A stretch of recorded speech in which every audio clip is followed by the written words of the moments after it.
Captain Sarah Chen pressed her face against the cold metal of her escape pod's window, watching the massive alien ship grow larger with each passing second. Her military cruiser, the UES Defiant, was nothing but glowing debris scattered across the dark void behind her. She was the only survivor from a crew of 300. The Zephyrian dreadnought that had destroyed her ship was unlike anything in human military databases. Its hull stretched for kilometers, covered in organic-looking armor that seemed to pulse with its own life. Weapon ports lined its surface like hungry mouths, each one capable of turning a human battleship into space dust. Sarah's hands shook as she checked her oxygen levels. 2 hours remaining. Not enough time to reach the nearest human outpost, but maybe enough to send a warning about what she had witnessed. The Zephyrians weren't just another hostile alien race. They were something far worse. Her pod's communication system crackled to life. A voice spoke in perfect English, though the accent was strange and melodic. "Human vessel, prepare for boarding. Resistance will result in immediate termination." Sarah's blood ran cold. How did they know her language? Humans had only made first contact with alien civilizations 50 years ago. The Zephyrians were supposed to be from a distant galaxy, completely isolated from human space. A tractor beam locked onto her pod, pulling it toward one of the dreadnought's many docking bays. Sarah quickly activated her emergency beacon, hoping against hope that someone would receive her final message. As her pod was drawn inside the alien ship, she caught glimpses of the interior through the bay's force field. The walls were covered in the same organic material as the exterior, but here it glowed with a soft blue light. Massive creatures moved through the corridors, their forms barely visible in the strange illumination. Sarah had studied every known alien species during her military training, but these beings were completely foreign to her. Her pod settled onto a landing platform with a soft thud. Through the window, she could see a group of aliens approaching. They were tall and graceful, with elongated limbs and faces that seemed almost human, but wrong in subtle ways. Their skin was pale blue, and their eyes glowed with an inner light that made Sarah's spine tingle with fear. One of the creatures stepped forward, and Sarah gasped. This one was clearly female, with features that were hauntingly beautiful despite their alien nature. She wore what appeared to be a military uniform, though it was made from materials that shifted and flowed like living tissue. The alien woman placed her hand on Sarah's pod, and somehow the metal began to dissolve around her touch.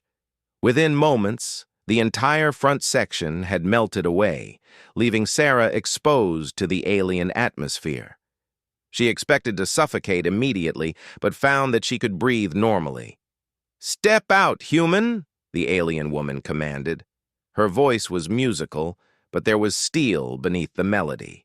"You will not be harmed if you cooperate." Sarah slowly climbed out of her ruined pod, keeping her hands visible. Her military training had taught her to assess threats quickly, and everything about this situation screamed danger. The alien woman was studying her with an intensity that made her skin crawl. "I am Commander Zixara of the Zephyrian Deep Space Fleet," the alien said. "You are now a prisoner of the Eternal Empire. State your name, rank, and purpose in our territory." "Captain Sarah Chen, United Earth Space Navy," Sarah replied, forcing her voice to remain steady. "My ship was conducting a routine patrol mission. We had no knowledge that this was Zephyrian space." Zixara's glowing eyes narrowed. "Impossible. No human vessels have been detected in this sector for over 2,000 years. Your species was declared extinct long ago." Sarah felt her world tilt on its axis. "What do you mean, extinct? Humans have been exploring space for less than a century. We've never encountered your people before today." The alien commander stepped closer, her elongated fingers reaching out to touch Sarah's face. The contact sent a shock through Sarah's nervous system, as if Zixara was somehow reading her thoughts and memories. Your genetic pattern? Zixara whispered, her voice filled with something that might have been fear. It cannot be. The Terrans were destroyed in the Great Purge. Their homeworld was reduced to cosmic dust. No survivors were possible. I don't know what you're talking about, Sarah said, backing away from the alien's touch. Earth is very much alive. Billions of humans call it home. Zixara began to tremble, her composed demeanor cracking. She turned to the other aliens who had gathered around them. Send for the High Arbiter immediately. Invoke Protocol Omega. We have a situation that requires the highest level of classification. The other Zephyrians scattered, their movements urgent and fearful. Sarah found herself alone with the commander, who was now staring at her as if she had seen a ghost. This is impossible, Zixara muttered, more to herself than to Sarah. The Terrans were the greatest threat the galaxy had ever known. They were wiped out to ensure the safety of all civilized species. Your kind exists only in legends now. Cautionary tales told to young warriors about the dangers of unchecked human ambition. Sarah's mind raced as she tried to process this information. You're saying that humans existed in this galaxy before? That we were destroyed by some kind of alliance? Not just destroyed, Zixara said, her voice hollow. Eliminated. Every planet, every ship. Every trace of human civilization was methodically erased. It took the combined might of 17 different species over 50 years to accomplish the task. The implications hit Sarah like a physical blow. If what this alien was saying was true, then the humans of Earth weren't the original human civilization. They were somehow connected to an earlier group of humans who had been so feared that an entire galactic alliance had formed to destroy them. Why? Sarah asked. What did we do that was so terrible? Zixara was quiet for a long moment, her glowing eyes distant as if she were accessing some ancient memory. The Terrans were unlike any species we had ever encountered. They possessed no natural psychic abilities, no connection to the cosmic consciousness that binds all intelligent life together. Instead, they relied purely on technology and their own cunning. She began to pace, her movements agitated. At first, this seemed like a disadvantage. Most species can communicate telepathically, share knowledge instantaneously, and coordinate their actions through the mental link. The Terrans had none of this.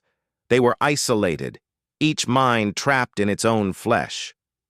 Sarah listened in fascination and growing dread. This description sounded exactly like humanity, as she knew it. But what we thought was a weakness proved to be their greatest strength, Zixara continued. Because they could not share thoughts, each Terran developed as an independent thinking entity. They became unpredictable, creative in ways that terrified us. Their technology advanced at an impossible rate. The alien commander stopped pacing and fixed Sarah with her unsettling gaze. Within a few centuries of achieving spaceflight, they had spread across half the galaxy. Their ships were faster than anything we could build. Their weapons were devastating. Their tactics were incomprehensible to minds that thought in harmony. Sarah felt a chill run down her spine. You were afraid of us. Terrified, Zixara admitted. The Terrans didn't conquer worlds like other aggressive species. They didn't enslave populations or demand tribute. Instead, they offered friendship and trade. They shared their technology freely and seemed genuinely interested in learning about other cultures. That doesn't sound threatening, Sarah said, confused. Zixara's expression became haunted. That's what made them so dangerous. Every species they encountered became stronger, more advanced. The galactic balance of power began to shift. Ancient empires that had ruled for millennia suddenly found themselves obsolete. She gestured to the organic walls around them. Our technology is based on biological symbiosis. We grow our ships, nurture our weapons, live in harmony with the organisms that serve us. It took us thousands of years to develop this level of sophistication. Sarah was beginning to understand. but humans would have just built machines to do the same thing in a fraction of the time. Worse, Zixara said. They would have improved on our designs and then shared those improvements with everyone else. The Terrans had no concept of keeping technological advantages to themselves. They seemed to believe that all intelligent life should have access to the best tools and knowledge available. The alien woman's voice became bitter. Do you know what it's like to watch your entire civilization become irrelevant? To see species that you've considered primitive suddenly surpass you in every meaningful way? The Terrans weren't evil, Captain Chen. That's what made them so terrifying. They were genuinely good people who would have destroyed our way of life through kindness. Sarah felt a mix of pride and horror. Pride in her species' apparent generosity, but horror at what that generosity had led to. So you formed an alliance to destroy us. The Concordat of 17, Zixara confirmed. Every major power in the galaxy contributed ships and soldiers. The campaign lasted 53 years and cost trillions of lives. But in the end, we succeeded. Every Terran world was reduced to radioactive ash. Every ship was hunted down and destroyed. Every trace of human genetic material was eliminated. She looked at Sarah with something approaching awe. Or so we thought. The fact that you exist, that there is apparently an entire human civilization that survived somewhere beyond our reach, changes everything. Before Sarah could respond, the docking bay filled with new arrivals. These aliens were different from the Zephyrians, representing several species that Sarah didn't recognize.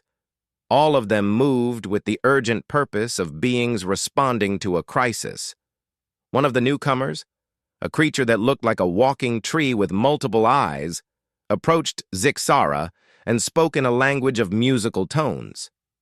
The Zephyrian commander responded in the same melodic tongue, but Sarah could hear the tension in her voice. "The High Arbiter will see you now," Zixara said to Sarah. "I must warn you, Captain. Your very existence threatens to destabilize the current galactic order. There are those who will argue that you should be destroyed immediately before news of your survival can spread." Sarah straightened her shoulders, calling on every bit of military bearing she possessed. "And what do you think, Commander?" Zixara studied her for a long moment. "I think the galaxy is about to change again, whether we want it to or not. The question is whether that change will come through diplomacy or through war."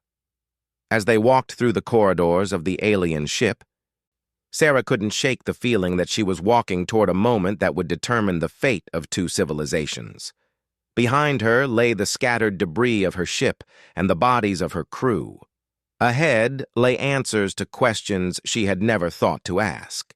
The organic walls seemed to pulse around them, as if the ship itself was alive and aware of the momentous events unfolding within its hull.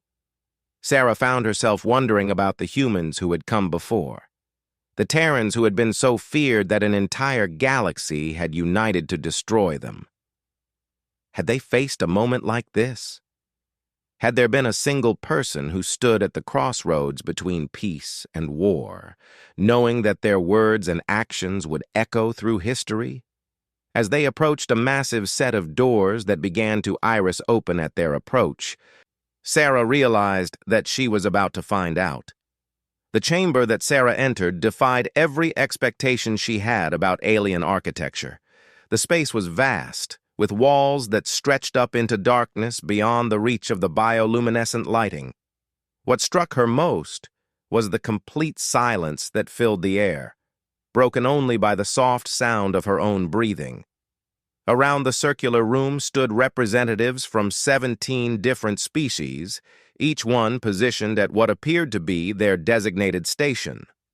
Sarah recognized this as a formal council setting, though the beings arrayed before her looked nothing like any diplomatic gathering she had ever imagined. At the center of the circle stood a creature that had to be the High Arbiter. It was unlike anything Sarah had ever seen, even in the most creative human science fiction. The being appeared to be made of crystalline structures that refracted light in impossible ways, creating the illusion that it existed in multiple dimensions simultaneously. "Approach, human!" the High Arbiter spoke, its voice resonating through the chamber without seeming to come from any particular direction. "I am First Resonance Kethmore, current holder of the arbitration matrix for this galactic cycle." Sarah walked forward, acutely aware that every eye in the chamber was fixed upon her. She stopped at what seemed like an appropriate distance and waited. "State your designation and origin," Kethmore commanded. "Captain Sarah Chen of the United Earth Space Navy, representing the Terran Federation," Sarah replied, deciding to use the most formal title she could think of for humanity's loose collection of colonies and outposts. A ripple of reaction swept through the assembled aliens. Several species began communicating in rapid bursts of telepathic energy that Sarah could feel but not understand. The sensation was like having someone whisper directly into her brain in a language she didn't recognize. "Impossible," spoke a delegate that resembled a giant spider made of liquid mercury. "The Terran collective was eliminated completely. Our records are precise. No human survived the final solution protocol." Kethmore raised what might have been a hand, and the psychic chatter stopped immediately. "Records, no matter how precise, can be incomplete. The evidence stands before us. This creature carries the genetic markers of the ancient enemy." Sarah bristled at being called a creature, but forced herself to remain calm. "I'm not your enemy. My people have no knowledge of any previous contact with your civilizations. We've been exploring space for less than 100 years. "Lies," hissed a serpentine being whose scales shifted through different colors as it spoke. "All humans are born with the gift of deception. It is what made them so dangerous before." A new voice entered the conversation, this one belonging to a humanoid figure that seemed to be carved from living wood. "Perhaps she speaks truth, Sistak. Consider the implications if a remnant population survived our cleansing. They would have had 2,000 years to develop in isolation. 2,000 years to grow stronger," added another delegate, this one appearing as a cloud of glowing gas held together by some unseen force. 2,000 years to plan revenge for what we did to their kind." Sarah realized she was losing control of the narrative.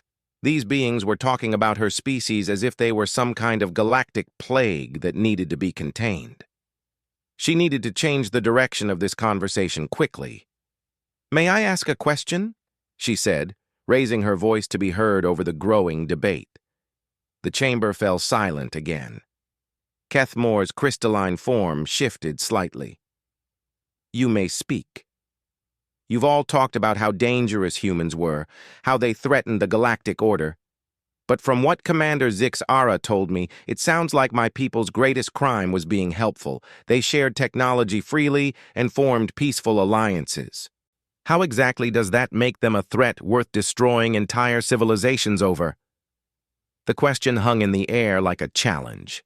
Sarah could feel the discomfort of the assembled beings, as if she had asked something that exposed an uncomfortable truth.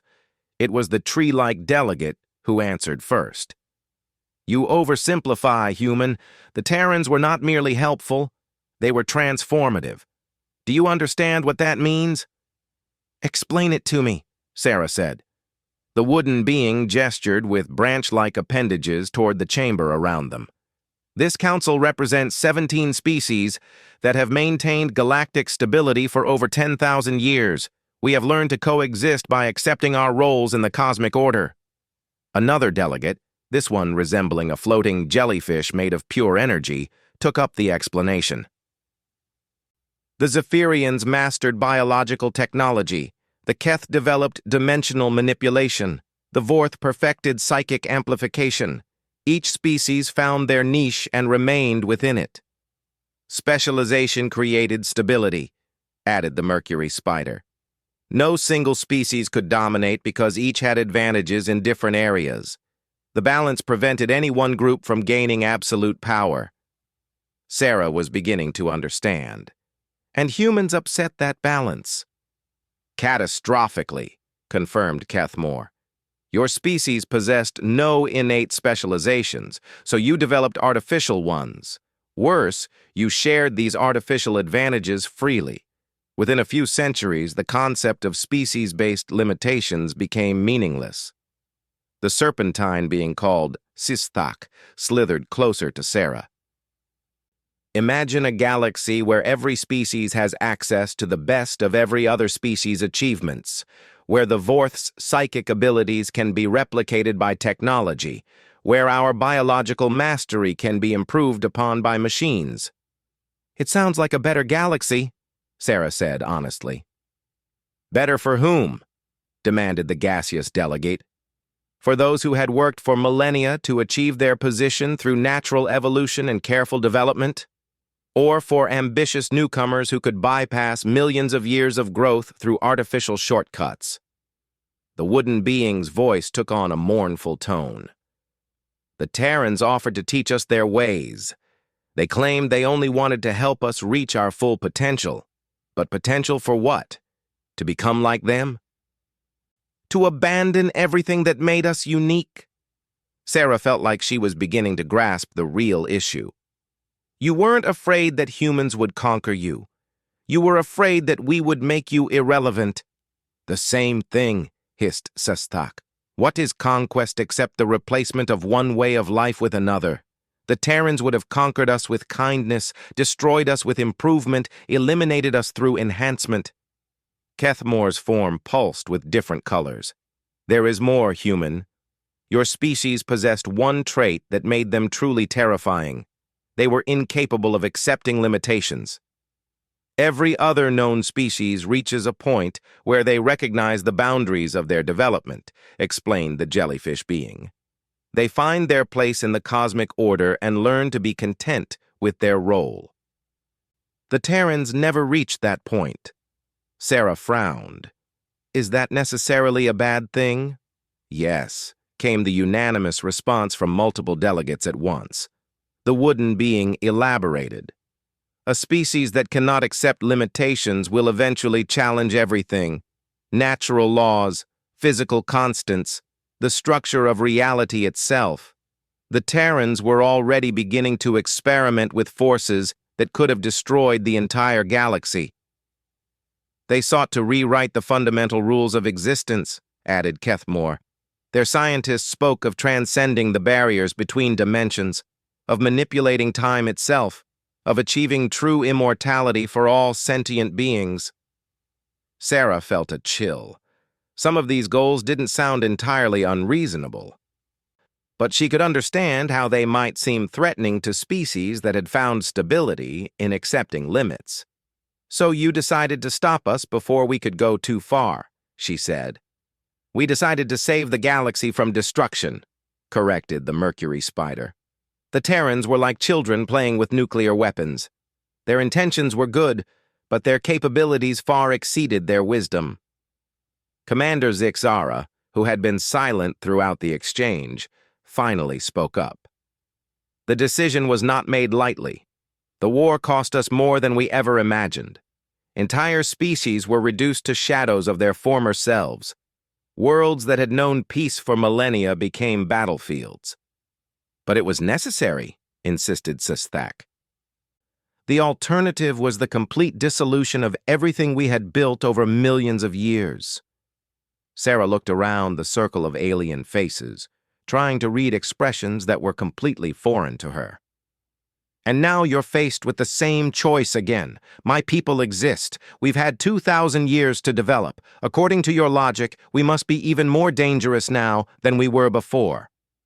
The chamber fell silent again. Sarah could feel the weight of that realization settling over the assembled beings like a dark cloud. The human raises a valid point, said the gaseous delegate finally. If the Terrans were dangerous before, what might they have become with 2 millennia of uninterrupted development? Perhaps, suggested the wooden being. They have learned wisdom. Perhaps isolation taught them the value of limitations. Sisathak's scales flashed red with agitation. Or perhaps they have been planning revenge for 2,000 years. Perhaps they have developed weapons and strategies specifically designed to counter our defenses. There is only one way to know for certain, said Kethmore. We must investigate this new human civilization. We must determine whether they have evolved beyond the dangerous tendencies of their predecessors. Sarah seized on this opening. I can help with that. I can serve as a liaison between our peoples. I can answer your questions and help you understand that modern humans are not the threat you fear. Can you? Challenged the Mercury Spider. Can you truly speak for your entire species? Can you guarantee that they will not seek to disrupt our carefully maintained balance? The question hung in the air, and Sarah realized she was being asked to make promises she had no authority to make. She didn't even know if the human government would believe her story when she reported back. How could she guarantee anything about humanity's future behavior? I can't make guarantees, she admitted, but I can offer transparency. Let me return to my people and explain what I've learned. Let us establish formal diplomatic contact. Give us a chance to prove that we've learned from the mistakes of our ancestors. Ancestors you claim never to have heard of until today, Sistak pointed out suspiciously. That's exactly my point, Sarah said. If we were planning some kind of revenge, wouldn't we have preserved the memory of what happened to us? The fact that we have no records of the previous war suggests that we truly are starting fresh. The jellyfish being pulsed with consideration. An interesting perspective. The complete absence of historical memory could indicate either genuine ignorance or an elaborate deception. There is another possibility, Zixara said quietly. What if the Terrans who survived were precisely those who had learned to accept limitations? What if the dangerous elements of their civilization were eliminated along with everything else? This suggestion created a new wave of telepathic discussion among the assembled beings. Sarah could feel the psychic energy crackling through the air as they debated possibilities she could only guess at. Finally, Kethmore called for silence. The arbitration matrix has reached a preliminary decision. The human will be released to return to her people, but she will not go alone. Sarah felt her stomach clench. What do you mean? A monitoring expedition will accompany you, the High Arbiter explained. Representatives from each member species will observe this new human civilization and report back to the Council. If your people prove to be truly reformed, then peaceful coexistence may be possible. And if they don't? Sarah asked, though she suspected she already knew the answer. Then the final solution protocol will be invoked again, Sistak said, with what might have been satisfaction. And this time, we will ensure that no humans survive to threaten the galaxy again. Sarah felt the weight of her entire species' future settling on her shoulders. In agreeing to return home with these alien observers, she would be leading them directly to Earth and every human colony. If her people failed this test, she would have guided their executioners right to their door. But what choice did she have? The alternative was to remain here as a prisoner, while these beings debated whether to launch another genocidal war against a humanity that had no idea it was about to be judged. I agree to your terms, she said finally. When do we leave? The journey back to human space took 3 weeks aboard a Zephyrian diplomatic vessel, and every day of that trip filled Sarah with growing anxiety. The alien observers accompanying her represented the most powerful species in the galaxy, and their mission was to determine whether humanity deserved to survive. Commander Zixara had been assigned as the expedition leader, a choice that Sarah found both comforting and terrifying. The Zephyrian officer had shown her something approaching respect during their conversations, but Sarah could see the fear that still lurked behind those glowing eyes. The other observers were an intimidating collection of beings. Kethmore had sent a representative of his species, a crystalline entity called Second Resonance Vethnol, who spoke in harmonious tones that made Sarah's teeth ache. The Vorth had contributed a psychic specialist whose constant mental probing made Sarah feel like her thoughts were being examined under a microscope. As they approached the Sol system, Sarah found herself looking at humanity's home through alien eyes for the first time. What she saw both amazed and worried her. Earth was surrounded by a network of orbital platforms and space stations that formed an intricate web of activity. Ships moved constantly between the planets, carrying goods and passengers in a dance of commerce that never stopped. The asteroid belt buzzed with mining operations, and even distant Pluto hosted research facilities studying the edge of the solar system. "Impressive," admitted the Vorth observer, a tentacled being whose name Sarah couldn't pronounce. "Their expansion rate exceeds our projections. How long did you say they have been spacefaring?" "Less than a century," Sarah replied, trying to keep the pride out of her voice. Zixara studied the tactical displays with obvious concern. "These defensive positions suggest extensive military planning. Look at the placement of those orbital stations. They create overlapping fields of fire that would be difficult for an attacking force to penetrate." Sarah looked more carefully at the displays and realized that the alien was right. What she had seen as commercial development, they were interpreting as strategic fortification. Humanity's natural tendency to build redundant systems and plan for contingencies was being read as preparation for war. "They're not military installations," she explained quickly. "They're civilian platforms, trading posts, manufacturing centers, research stations." "Dual-purpose facilities," corrected Vethnal, his harmonic voice carrying notes of suspicion. "The Terrans were always skilled at disguising military assets as civilian infrastructure." The ship's communication system crackled to life with an incoming transmission from Earth traffic control. A cheerful human voice welcomed them to Sol system and requested their destination and purpose. Sarah activated the response system. "Earth traffic control, this is Captain Sarah Chen aboard the diplomatic vessel Harmony's Edge, requesting permission for priority landing at Geneva Spaceport. I'm escorting representatives from the Galactic Council for urgent diplomatic discussions." There was a pause that stretched several seconds. When the traffic controller responded, his voice had lost its casual tone. "Captain Chen, our records show you were listed as missing in action 3 weeks ago. Please stand by for military escort to verify your identity." Within minutes, a squadron of Earth Defense Force fighters had surrounded their ship. Sarah could see the alien observers taking careful note of the human vessel's design and capabilities. "Fusion torch drives," observed one of the delegates, a being that looked like a walking plant. "Crude but effective. Their acceleration curves suggest they have solved some interesting engineering problems." "Weapon signatures are consistent with particle beam technology," added another observer. "Primitive by our standards, but potentially effective in large numbers." Sarah realized that every aspect of humanity's technology was being cataloged and assessed for its threat potential. She began to understand just how thoroughly the previous human civilization must have been studied before the decision was made to destroy it.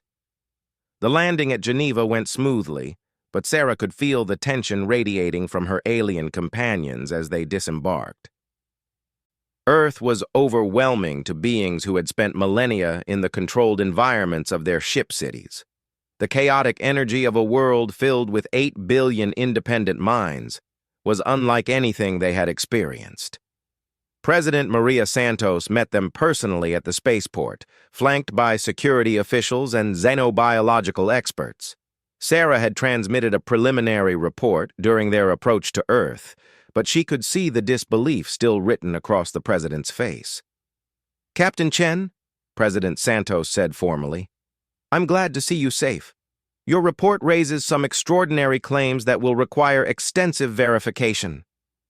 Sarah performed the introductions as smoothly as she could, noting how the human officials struggled to hide their amazement at the alien visitors. For most of humanity, this was their first direct contact with non-human intelligence. Commander Zixara represents the Zephyrian Deep Space Fleet, Sarah explained.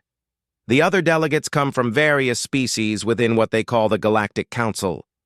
They're here to evaluate whether humanity poses a threat to galactic stability. The president's expression grew grave. And if they determine that we do? Zixara stepped forward, her tall form imposing even among the gathered humans. Then measures will be taken to ensure the safety of all civilized species, she said simply. The diplomatic meetings that followed were unlike anything in human history. Humanity's leaders found themselves defending their entire civilization before a tribunal they had never known existed. The questions came rapidly and covered every aspect of human society and technology. Your expansion rate concerns us, stated Vethnal during one session. In less than 1 century, you have established permanent settlements on 7 worlds and are surveying dozens more. Such rapid territorial acquisition suggests aggressive intentions. We're explorers by nature, replied Dr. Elizabeth Harrison, Earth's Secretary of Science. The desire to see what lies beyond the next horizon has driven human development throughout our history. That is precisely what we fear, said the plant-like delegate. A species that cannot be content with its current territory will eventually come into conflict with established civilizations. The discussions continued for days, with each human explanation seeming to create new concerns among the alien observers. Humanity's competitive economic systems were seen as preparation for resource conflicts. Their diverse political structures were interpreted as evidence of internal instability that could spill over into galactic affairs. Most troubling to the aliens was humanity's relationship with artificial intelligence. The sophisticated computer systems that managed everything from traffic flow to economic modeling represented a technological path that the galactic civilizations had deliberately avoided.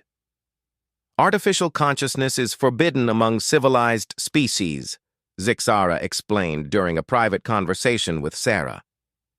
The potential for such systems to evolve beyond their creator's control is too great. Our AIs are tools, not consciousness, Sarah protested. They're designed with specific limitations and safeguards. That is what the Terrans said as well, the commander replied ominously, until their machines began developing goals that diverged from their programming. Sarah realized that humanity was failing this evaluation badly. Every aspect of human civilization that they took pride in was being seen as evidence of dangerous instability. Their diversity was viewed as chaos. Their creativity was seen as unpredictability. Their ambition was interpreted as aggression. The breaking point came during a demonstration of human technological capabilities. The aliens had requested to see examples of advanced human engineering, so a tour was arranged of the Titan Research Complex, where scientists were working on experimental propulsion systems. Dr. James Liu, the project director, was enthusiastic in his explanations. We're developing a prototype faster-than-light drive based on quantum entanglement principles. If successful, it could reduce travel time between star systems from years to days. The alien observers exchanged glances that Sarah had learned to recognize as alarm. Faster-than-light travel was one of the technologies that had made the original Terrans so threatening. "Show us these propulsion experiments," requested Vethnal. Dr. Liu led them to a massive testing chamber where a scale model of the experimental drive was mounted on a testing platform. "We're still in the early stages," he explained, "but the initial results are promising." He activated the demonstration, and space around the model seemed to fold in on itself. For a brief moment, the device appeared to exist in multiple locations simultaneously before returning to normal. The reaction from the alien observers was immediate and intense. Sarah could feel psychic energy crackling through the air as they communicated in rapid bursts of telepathic alarm. "Dimensional manipulation," Zixara whispered, her voice filled with horror. "They are experimenting with the fundamental structure of reality itself." "Just like the Terrans did," added the plant-like delegate. This is exactly the path that led to the threat assessment that required their elimination. Dr. Liu looked around in confusion. Is there a problem? The technology is completely theoretical at this stage. We're years away from practical application. Years, repeated Vethnal, his harmonic voice now discordant with stress. The original Terrans developed similar technology from theory to application in less than a decade. If these humans follow the same accelerated development curve, Sarah realized that the demonstration had just sealed humanity's fate. In trying to impress their visitors with human ingenuity, they had instead confirmed their worst fears. That evening, Zixara came to Sarah's quarters with news she had been dreading. The evaluation period is over, the commander said without preamble. The council representatives are in unanimous agreement. Humanity poses an unacceptable threat to galactic stability. Sarah felt her heart sink. What does that mean? It means the final solution protocol will be invoked within the next galactic cycle, Zixara replied. A fleet is already being assembled. The attack will begin in approximately 6 of your months. 6 months, Sarah repeated numbly. How many ships? Enough to ensure complete success this time, Zixara said. Every inhabited human world will be targeted simultaneously. No warnings will be given, no surrender will be accepted. Sarah stared out the window at the lights of Geneva below, thinking about the billions of people going about their lives with no idea that their entire species had just been sentenced to extinction. Is there any way to change their minds? She asked finally. Zixara was quiet for a long moment. There is one possibility, she said finally, but it would require a sacrifice that I do not think your people would be willing to make. Tell me. Voluntary limitation, the commander explained. If humanity agreed to restrictions on their technological development, to permanent monitoring, to accepting a subordinate role in the galactic community, then perhaps we would become a client species, Sarah said, understanding immediately. Give up our independence in exchange for survival. Many civilizations have chosen such arrangements, Zixara said. It is not considered shameful to accept guidance from more experienced species. Sarah thought about humanity's history, about every struggle for independence and freedom that had shaped their civilization. That's not who we are, she said finally. Humans don't accept limitations willingly. We never have. Then I am sorry, Zixara said, and Sarah could hear genuine regret in her voice. I had hoped that perhaps your species had evolved beyond the traits that made the Terrans so dangerous. As the Zephyrian commander left her quarters, Sarah found herself facing an impossible choice. She could return to Earth and warn humanity about the coming attack, giving them 6 months to prepare for a war they couldn't possibly win. Or she could try to convince 8 billion fiercely independent humans to accept subjugation to alien masters in exchange for their lives. Either way, the age of human innocence was over. In discovering that they were not alone in the universe, humanity had learned that their very existence was considered a crime punishable by extinction. Sarah looked up at the stars visible through her window, knowing that somewhere among those distant lights, a vast fleet was being assembled to ensure that humanity would never again threaten the established order of the galaxy. The question was not whether humanity would fight. Sarah knew her species well enough to be certain of that. The question was whether they could find a way to survive a war against enemies who had 2,000 years to prepare for their return. As she began composing her report to the Earth government, Sarah realized that she was about to deliver the most important message in human history. In 6 months, humanity would face its greatest test. She only hoped they would be ready.